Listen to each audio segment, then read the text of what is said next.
Welcome. It's a cave in here. It's going to echo for a little while. All right, it is September 10th, and I'd like to call the governing board meeting to order. Oh, wait a minute. See, Lisa, I knew I was messed this up.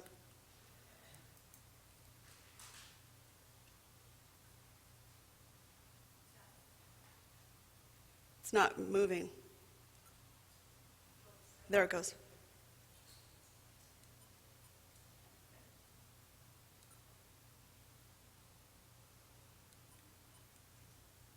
I don't know if it's on or not. It says record pause. Wait. Okay. All right. Okay, I have 6:32, September 10th, governing board meeting called to order. Mrs. Hahn, roll call. Present.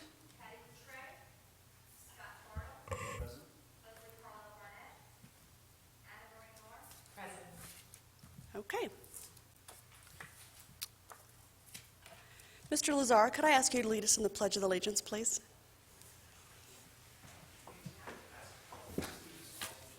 Absolutely.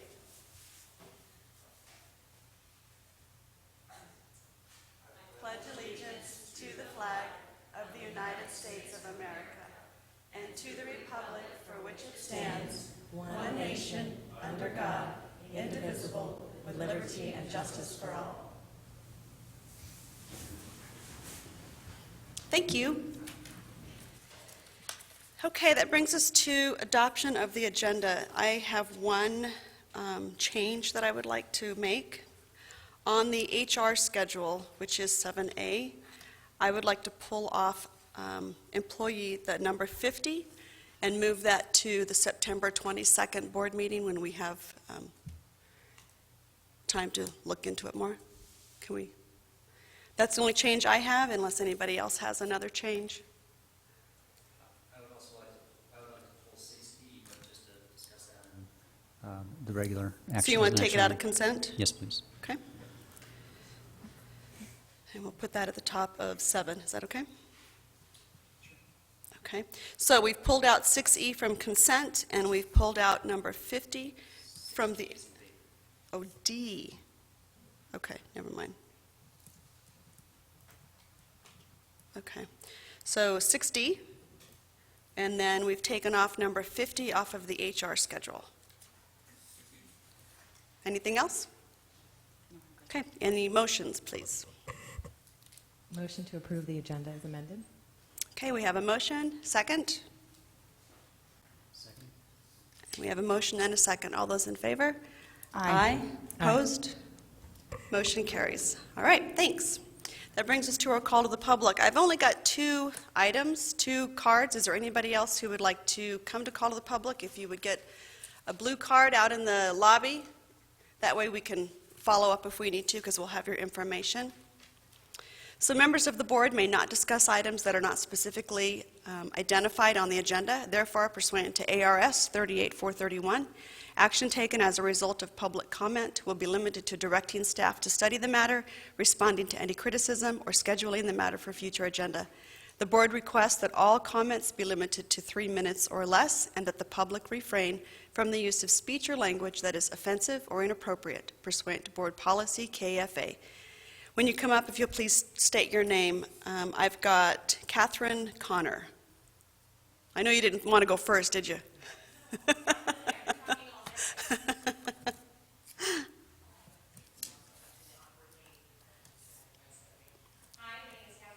evening, everyone on the board and all of you who showed up tonight. I would like to start by saying that I work and live here in Maricopa. I have been part of Maricopa Unified School District for many, many years. I've been across the campuses doing my student teaching, paraprofessional, and now I teach 6th grade at Pima Butte. Love it there. I'm here tonight not just as a teacher, but as a parent. And I think oftentimes it's awkward to kind of have both those roles because we see things from both sides. And it's a unique standpoint to have, but it's meaningful. It's meaningful to be able to see it from both sides and present my point of view to you. So I would like to talk to you about the proposed changes to the health staff in our district. I know that's kind of been something that's been going on, is talking about changing the staffing, reducing staff, and maybe shifting those health professionals around. So I come to you from the front lines. I have students with chronic illnesses in my class. I also, as a parent, I have a son who was diagnosed last March with epilepsy, and it was very sudden. So he also has a chronic illness that he suffers with every day. So changing that staff, I know that as a teacher that education is important, but safety has to come first. Because if our kids aren't safe, if they don't have an environment where their health comes first, they can't learn. If they're not there with that support staff, they really can't get the best from the education that we provide. So over 35% of our schools' kids have chronic illnesses in this district. It's an extremely high number, and I think we've got that transient community, but we have lots of kids who have health issues that need to be addressed every day. As a teacher, I see students with insulin pumps, testing in my class. We have students with external colostomy bags who would need catheter services if that was something that came up from a health professional. My son has grand mal seizures, so knowing that I have a certified health staff member on board puts me at ease, puts him at ease. Not only that, but our school nurse is family because she treats us as such. She will track down my kids who need to test their blood sugar like their grandmother and say, hey, why weren't you in here? She makes sure they're safe. She knows my kids, she knows my son. He feels comfortable when he's having those issues to going to her. We have to have that stability, especially with our little kids in those elementary schools. So just please think about those things. Think about our kids' health and safety first, cutting a few dollars now and risking a lawsuit when something does happen in those moments when our health staff is not present is just not worth that risk to me. So thank you for listening. Thank you, Catherine. Joe Holt.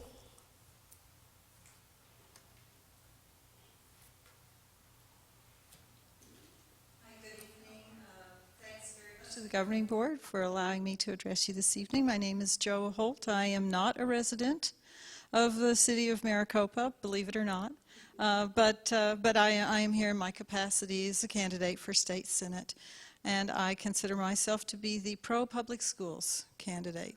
And I'm here to talk about the override once again this evening.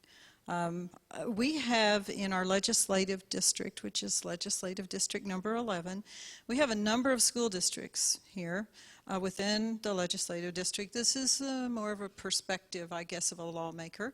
By and large, we have 9 school districts that really lie substantially within the legislative district.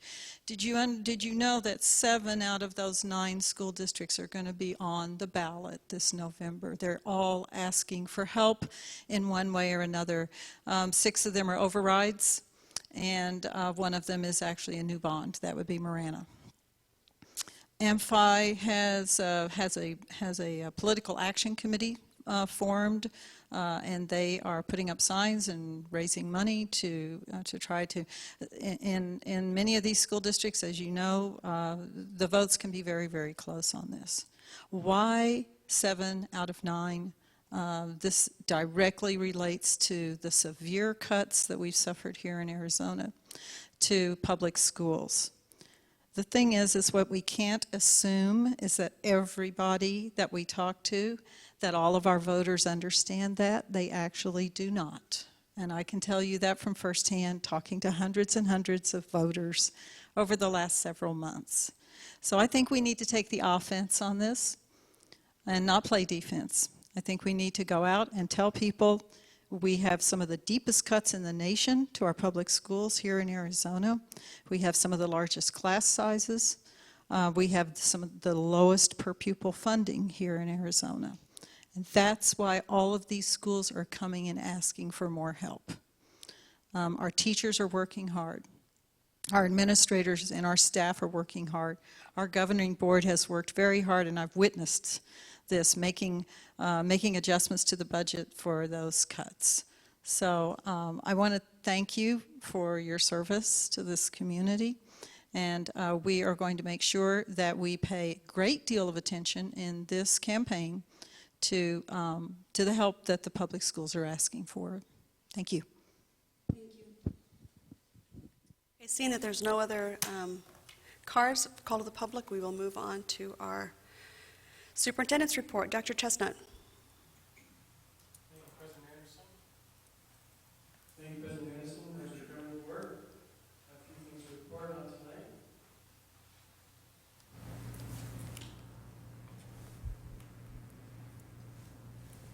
tonight. Make sure it's turned on. There we go. It helps if you turn it on. There we go. Samantha Dugan, ASB President. Don't see her here, so we'll move on from that.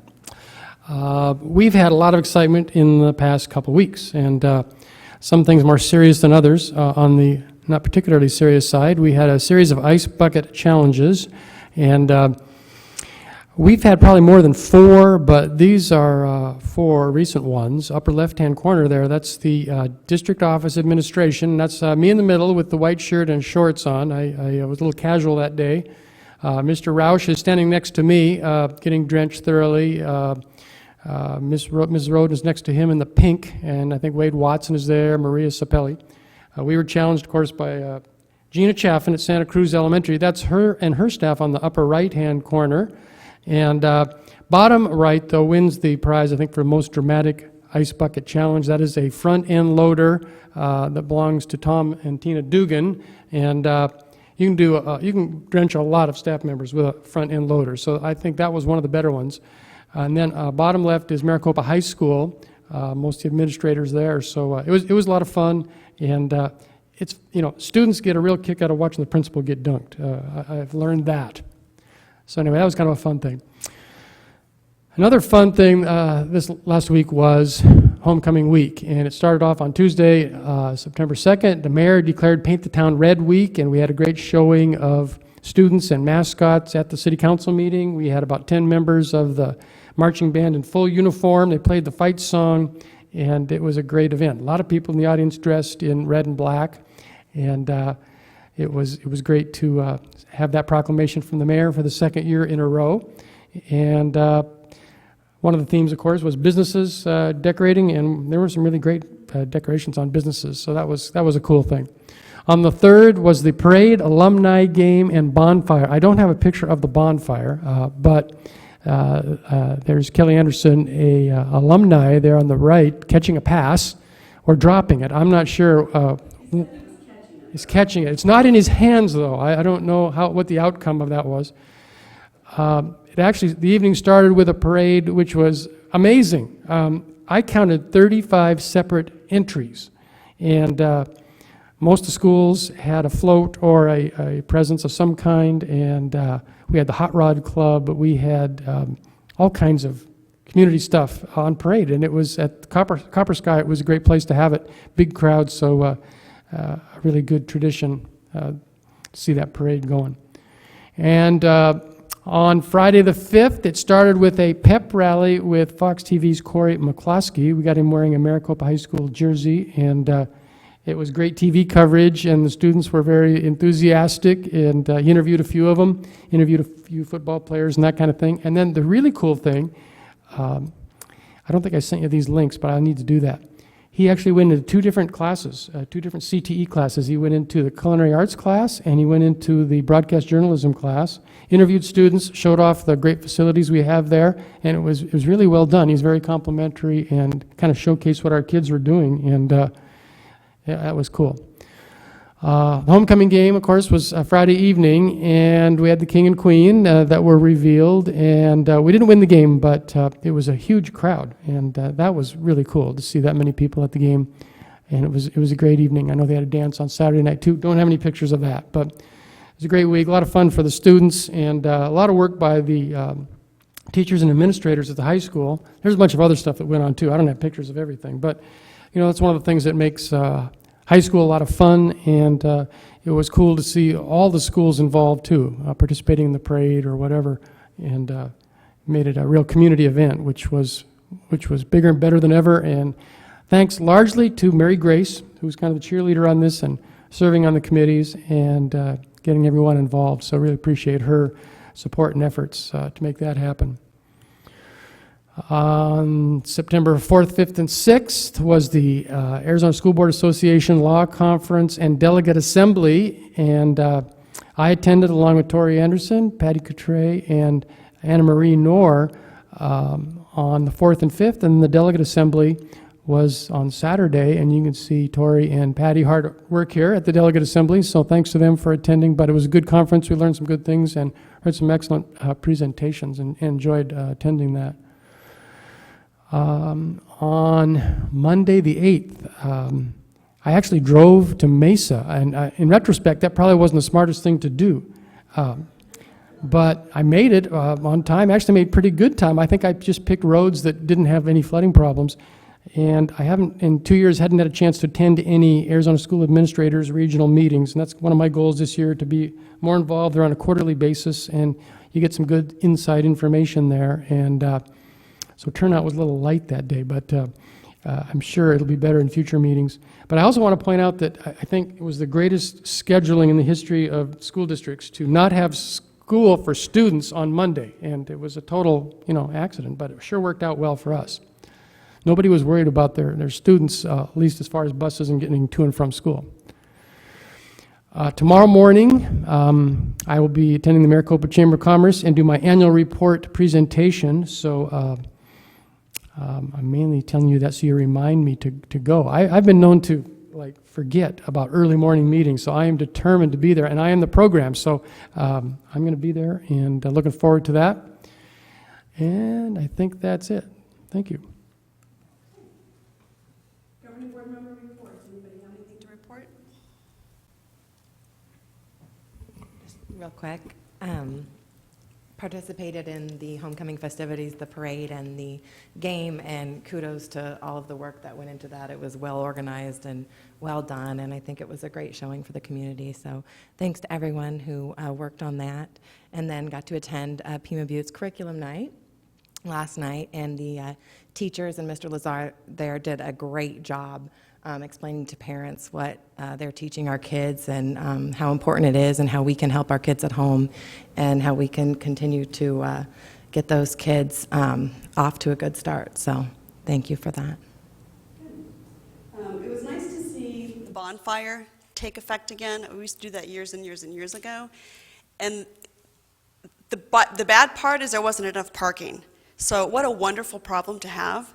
So it was great, the turnout, but it was just nice to be a part of the community and have the community buy into our school culture. And, that hasn't happened for a very long time. So thank you to the community and everybody who came out to the bonfire. It was a wonderful turnout. And it was just, again, very heartwarming to see that tradition coming back and people supporting our students. So thank you. And the legislative conference did learn lots of stuff. The law conference, but I also was part of the legislative committee. So it was interesting. We've got a great agenda, I think, for this next legislative session, and we'll be sharing that with you in the coming months so you can start gearing up to email your representatives come January. So that's an important part of making sure our kids and our teachers get the funding that they need. So you're going to play a big part of that. So please tune in and keep us on your speed dial. So thank you for all that you do. I appreciate it. Anything else? No? No? Okay. Moving on then. Information and work study. Dr. Chestnut? I don't see anything unless you've added something. Ooh, okay. We are moving on to consent. Do I have a motion? We have a motion. Is there a second? Second. And a second. All those in favor? Aye. Opposed? Motion carries. All right. Moving on to 7 action items. Let's do 6D from consent. Mr. Bartle, you had a question on the policy. Yes, thank you.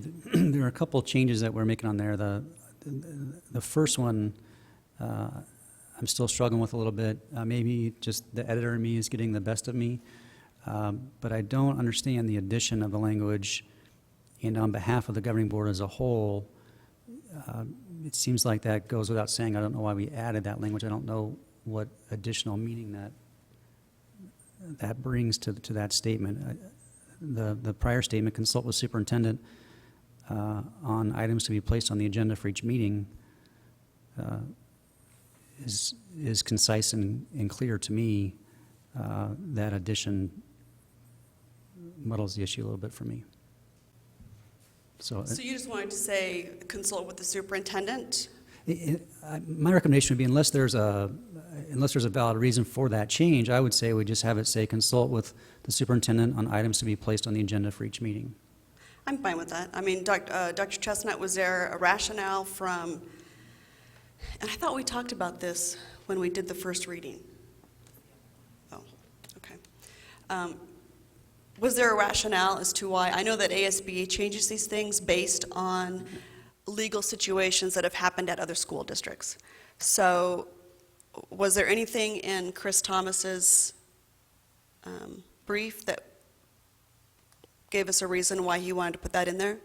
I believe it was to be in line with the proposed change to BEDBA, the Agenda Preparation 1. And I think that they also, this copy underlined too many words. I think approve items to be placed on the agenda for each meeting is already in the current language. They just underlined too many words there. So with that in mind, what, we haven't approved the other policy that we're considering at the end of the agenda, so if we change this, does that change, the policy we're considering later? I mean, I have concerns about that as well. Well, I saw some heads nodding, so I'm going to go ahead and make a motion that we approve this item with the amendment of the second bullet reading, consult with the superintendent on items to be placed on the agenda for each meeting. So we're taking out the line item. Well, some of it. Yeah, I'm pretty sure I looked it up and it was underlined improperly. I think the current language is consult with the superintendent and approve items to be placed on the agenda for each meeting. There's just a couple of words extra underlined on this copy. You're taking out on behalf of the governing board. Everything in between the. Yes. Right. Yeah. Yes. What he said. Yes. Okay. All right, so do we have, is there any other questions? Because we added in, I think what we were most focused on last time was making sure we added in our vice president, right, and taking out ASBA's language for that. So are there any other changes that you see? Okay. So do I have a motion to approve with this line on behalf of the governing board as a whole taken out? Did you motion that? I did make a motion. Okay. Oh, okay, so we have a motion. Second. And a second. Any discussion? All those in favor? Aye. Opposed? Motion carries.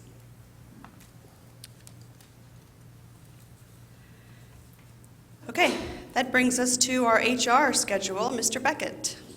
Thank you, President Anderson, members of the board, Dr. Chestnut. You have in front of you the amended personnel schedule from tonight, and I'll take any of your questions about it. I don't have any questions. Leslie, just so you know, on the HR schedule, item 50 was, okay, you saw that, okay. All right. So any questions, discussion, or motions on 7A? Motion to approve the personnel schedule? Okay, we have a motion to approve. Do we have a second? Second. And a second. All those in favor? Aye. Aye. Opposed? Motion carries. Thank you, Mr. Beckett. Thank you. 7B, discussion and possible approval of the district's 2014-15 301 pay for performance compensation plan. Mr. Beckett, is that you too? I know, you tried to get away. Thank you, President Anderson, members of the governing board. You have in front of you the 301 plan that was voted on by our staff, and I believe it outlines the vote, what that percentage was. The plan is similar to, assuming identical, to the plan that you reviewed a couple of meetings ago. We're just asking you for your review of it and possible approval. Okay. And this is the state mandated, because we were 71%, correct? And we have to have 70% of the teachers. That is correct. Okay. Additionally, it does meet all the parameters that are set forth in the new Arizona revised statutes as well for And the mandates. having that be tied directly to a teacher evaluation. Okay.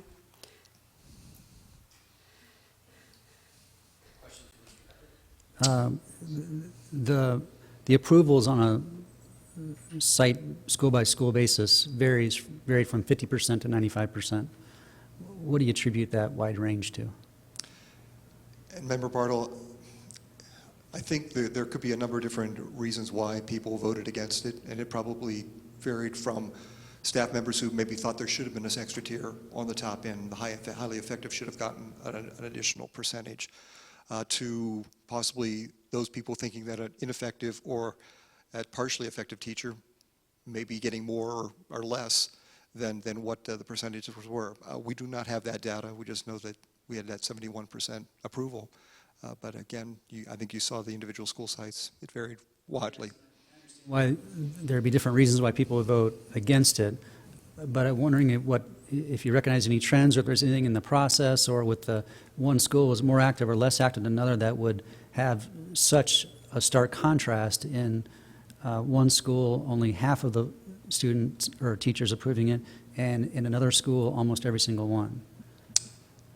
I can tell you from my past experience, the high school has always been our most volatile site. We've had, pretty polarized responses from the high school, and that was a 50% split there. So it's just the dynamic that we have at that particular site. I know Butterfield was a similar situation with the 50-50 split. I can't answer the question. It may be data we need to mine out, but I don't know. The tougher they grade, right? Yes, maybe that's it. Okay. I will say I'm proud of the fact that our teachers, because this is one of the better criteria that they've passed, that teachers who are ineffective actually get 0. And I think that is drastic, and I think it sends a message that we do want highly effective teachers. So kudos to the teacher group, and I know you had a wide range of teachers that participated in that. So thank them for not settling for mediocre. I'll So make sure I convey that. appreciate Thank the you. work they've put into that. I have a question Yes. about the criteria to receive it. Resignations during the year, it says that a teacher in good standing who resigns from the district during the year can still receive a prorated portion of their pay performance. How do you leave in good standing in the middle of the year? And thanks. That's another good question, Member Noor. There are circumstances where we have family members that the husband, the spouse, needs to leave the state, and as a result of that, we grant them the opportunity to leave the profession at that point in time. Sometimes it's medical.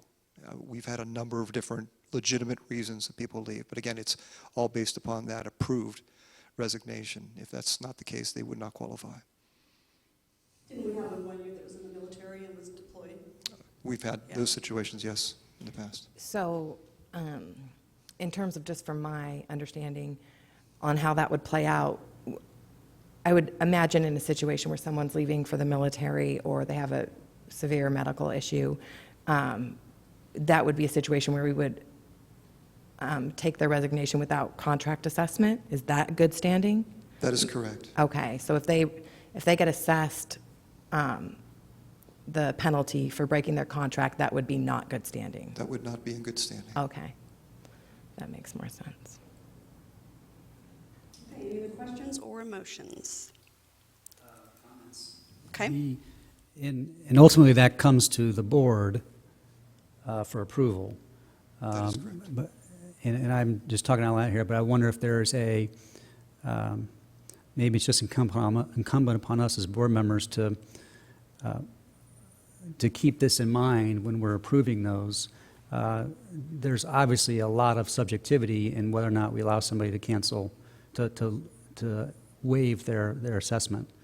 And it's important for us to know that there's not just the financial element of them not paying the assessment, but we're actually going, in most cases, be paying them in addition to that. And I think that I'm glad that the board has the ultimate say in that, but we need to exercise that and be mindful of that when it comes to us. I won't spend a lot of time on this, but I will just. I disagree with Mrs. Anderson in the comment about this plan showing that we really value highly effective teachers. This plan shows that we value effective teachers, but there's no difference in highly effective and effective.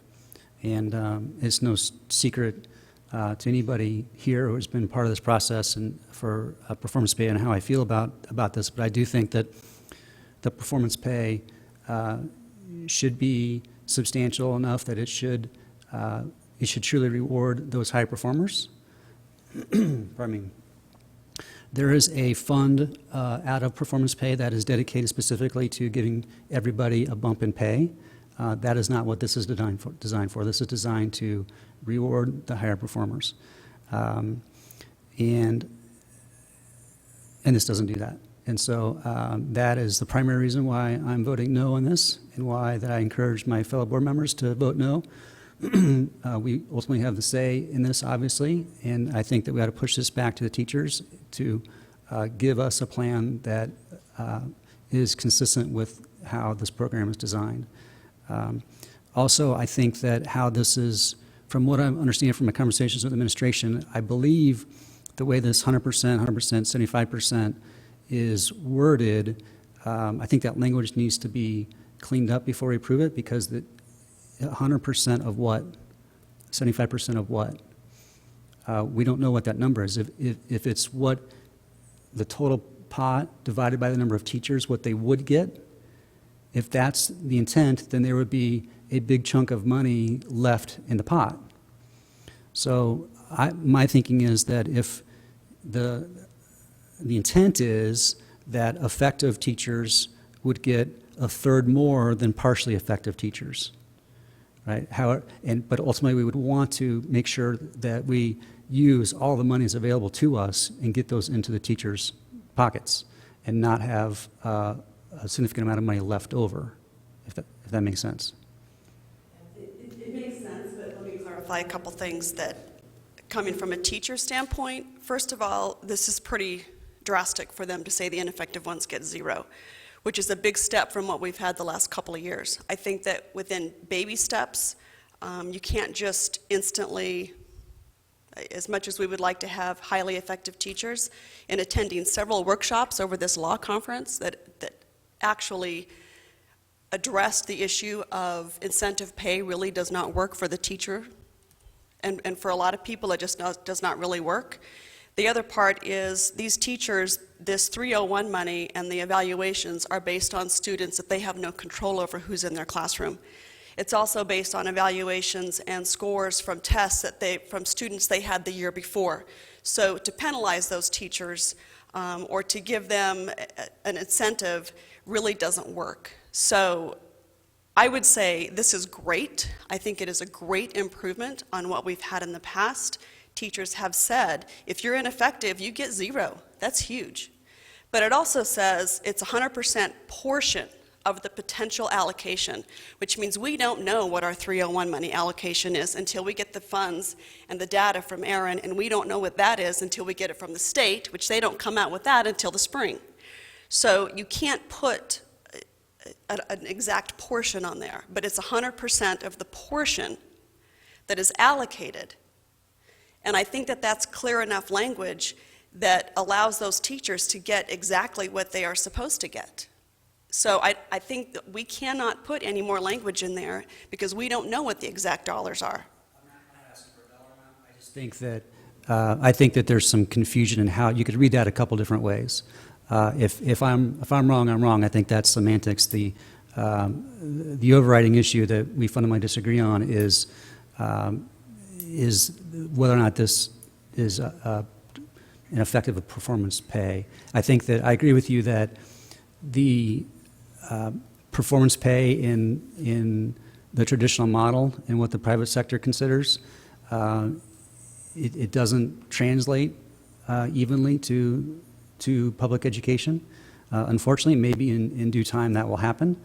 And I think that changes need to be made at the legislative level to make this program better fit for the schools. The intent, obviously, is to change behavior, and I think it's pretty clear that the way this is currently set up, that does not happen. I disagree. I think it does change behavior in our teachers. I've seen it change our teachers. In talking about the legislative level, if they'd give us all of our 301 money that they were supposed to give us for the past 5 years, we'd be in a little better situation. So, I think that this is a great it's a great start in making improvements, and our teachers have made improvements. So you had something, Mrs. Norm? Question for Mr. Beckett. So, because Scott brought up the fact that we don't know how much it is, I do, you know how I am about numbers. The potential allocation, do we consider the potential allocation the amount we get from the state in the spring divided by our certified teachers who are able to receive it? And that's the high. So that would be the top number and then the highly effective and the effective teachers would get that piece. And then partially effective would get 75% of that. And then ineffective would get 0. Correct. Under that scenario, if we have any partially effective or ineffective teachers, we will have some money left over, The money correct? shifts up to those effective and highly effective teachers. So that would shift back up to, Exactly. well, it should shift to everybody? Correct. Okay. So it would. So you wouldn't have a situation where you would leave it on the table? That's been a strategy that we do want to use that money. That's what it is designed for, teacher compensation. On math. Okay. This language reads. Okay.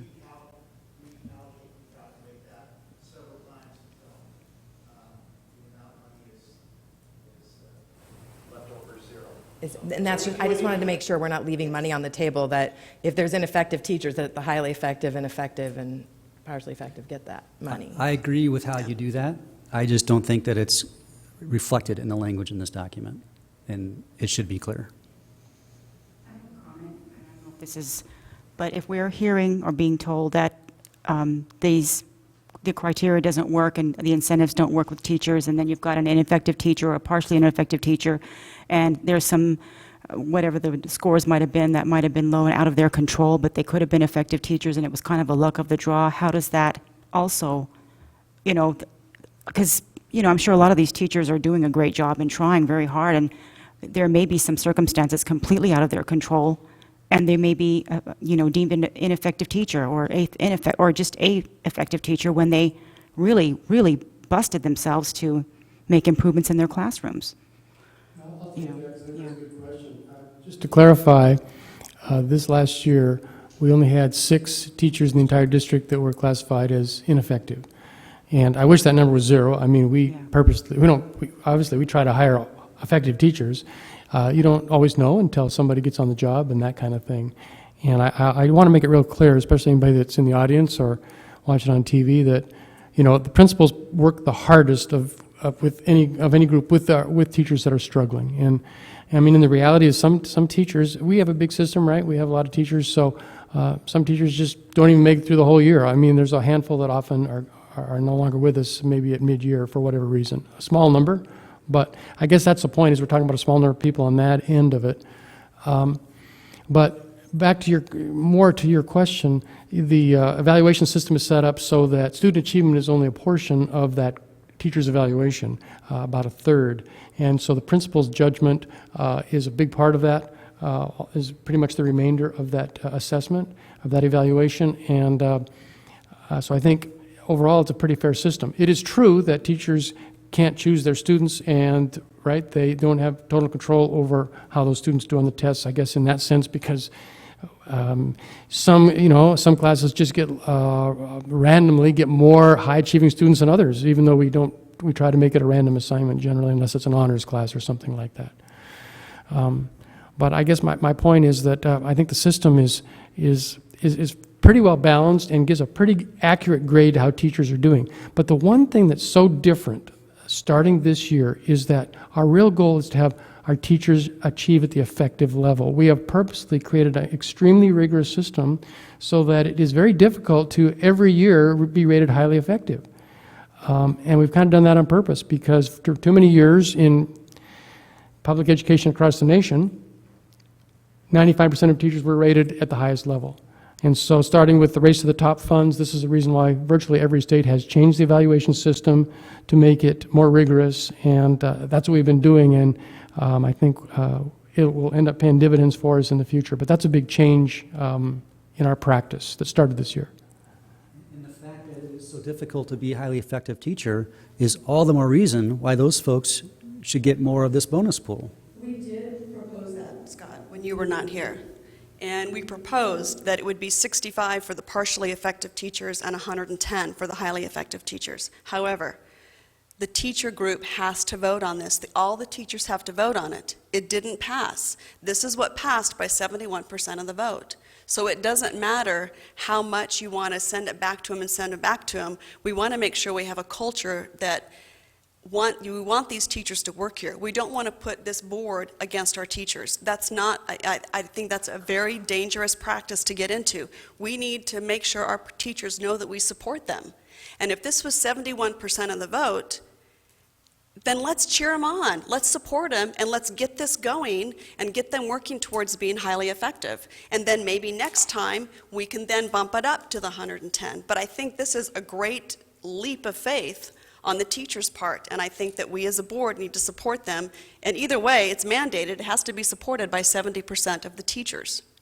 Right. We can go back and forth on this all year. It doesn't make sense. And it has to be approved by the governing board. So I think we underestimate our role in this, and I'm one vote, you're one vote, it is what it is, but I don't think that, I feel strongly that we should, that if we truly want to have a culture of hiring, recruiting, and retaining the best teachers, and this is a performance pay, it's supposed to reward the best teachers, then there's clearly a difference in a highly effective teacher versus an effective teacher. By definition, those are different. And as a result, in my view, a highly effective teacher has performed at a higher level and should receive more performance pay. I agree. And I agree with you. I do believe, I want to reward the highly effective teachers. I want, I wish we had money that we could do that with. The one thing, though, when you're in the schools and you see the different schools, one thing I think that we have to take into consideration is teachers across the district don't have control over their class size, and we as a district don't always have complete control over class sizes and keeping them consistent, equal, let's just say equal from school to school, because we have, certain amount of first graders enrolled in one school and a certain amount enrolled in another school. And so sometimes we have 30 kids in one first grade class and 23 kids in another first grade class.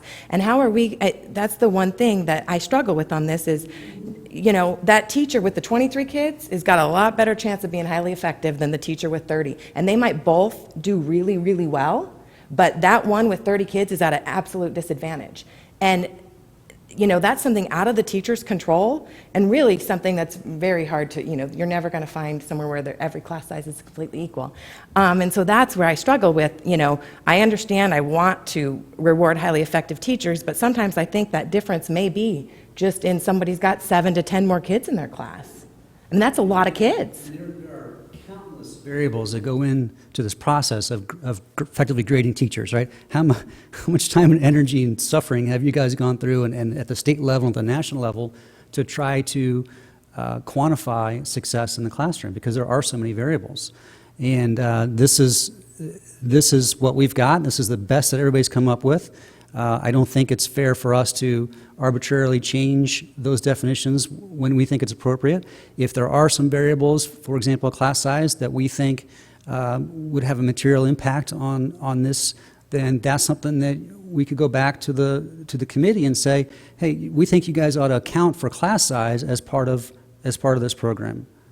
But Scott, we've already got the evaluation tool already taken care of. So it's not like you can go in, if you were going to do that, you'd have to change your evaluation tool. And that's a whole nother process, which, you know what, I think next year it's getting better and better every year. And I still think that this is a great start, and I think that it will continue to improve. I think it's a great plan. Is it perfect? No, but the teachers' classes aren't perfect.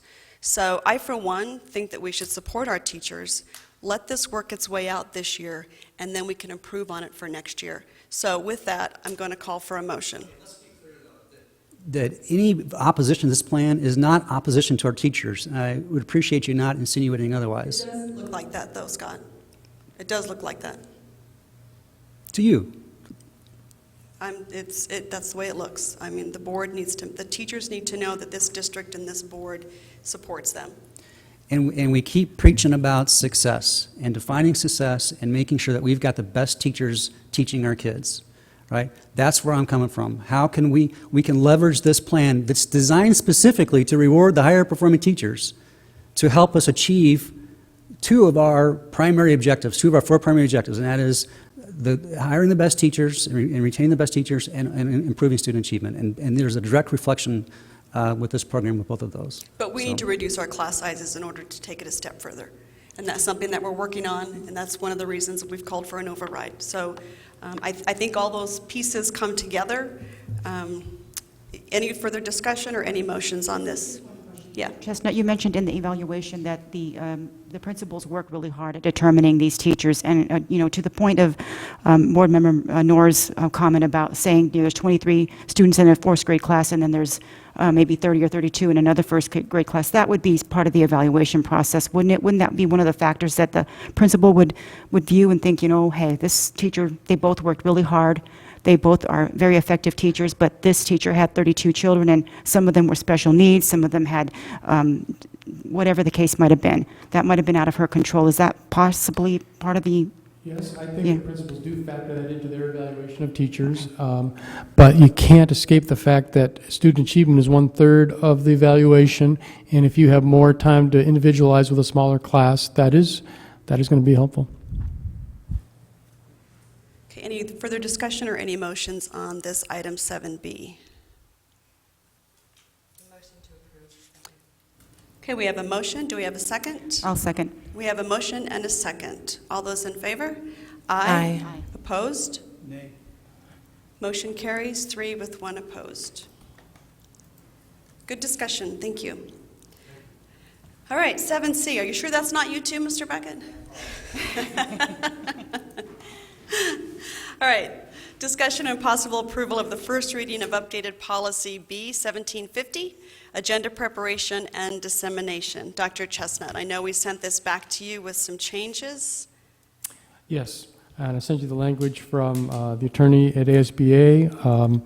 I think the short version of his explanation is that it's just a more conservative way to develop the agenda, right? It would basically be ultimately decided by the board president and superintendent. Other governing board members obviously could request, propose, I think the word is, but only the board president and superintendent would make the final decision on that. So that would be a change in practice from what our current practice is. Well, here's my thought. I want to make sure we protect in years when we're not here. So, Mr. Bartle, I know you've got some language that we can put in there for that. I still would like to follow suit and take out that line that says on behalf of the governing board as a whole. So it just says the superintendent with approval of the board president may place items on the agenda. Any board member may place items on the agenda as well. I mean, I think that because the way we do it, I think it works as long as Mr. Bartle suggested the last time that there be a line in there that says any board member proposing an item for consideration placement on the agenda will notify the superintendent, but I think we need something in there that says, how did you say it? Something where the item be aligned with school. You can cite there's a specific policy that outlines the roles and responsibilities of the board. Right. And so you could add some language in there that says that gives the superintendent and the president to basically disallow an agenda item if it's not consistent with the board's duties.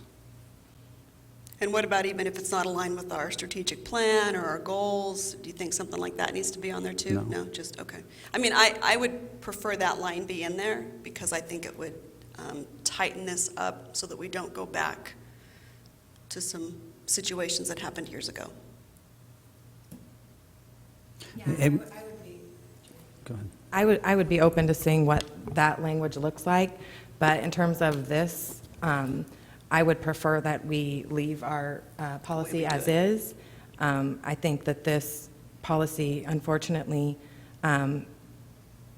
would limit 4 out of 5 members from being able to put agenda items on, and not that President Anderson would not entertain those, but we're not always going to have President Anderson, And I think that it's important that all 5 members have the ability to place items on the agenda.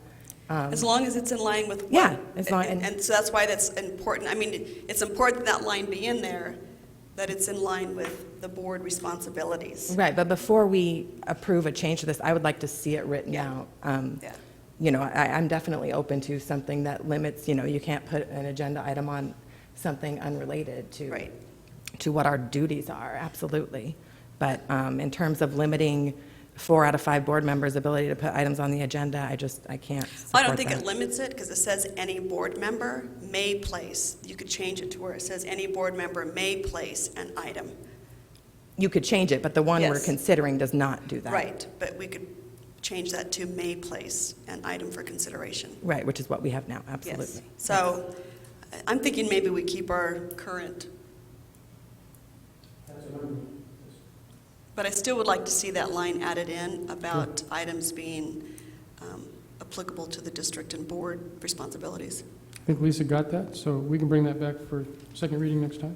Okay. All right, It would have to be a first reading. first reading, because we just changed it We again. haven't done it, we're not doing anything. That's true, yes. Yeah. Okay, any other questions or discussion on item 7C? Any motions? Okay, seeing there's no motions, that item will move on. We have items 8. Do we have a motion to adjourn? So moved. We have a motion and a second. All those in favor? Aye. Aye. Opposed? Motion carries. We are adjourned. It is 7:23. Thank you for checking us out.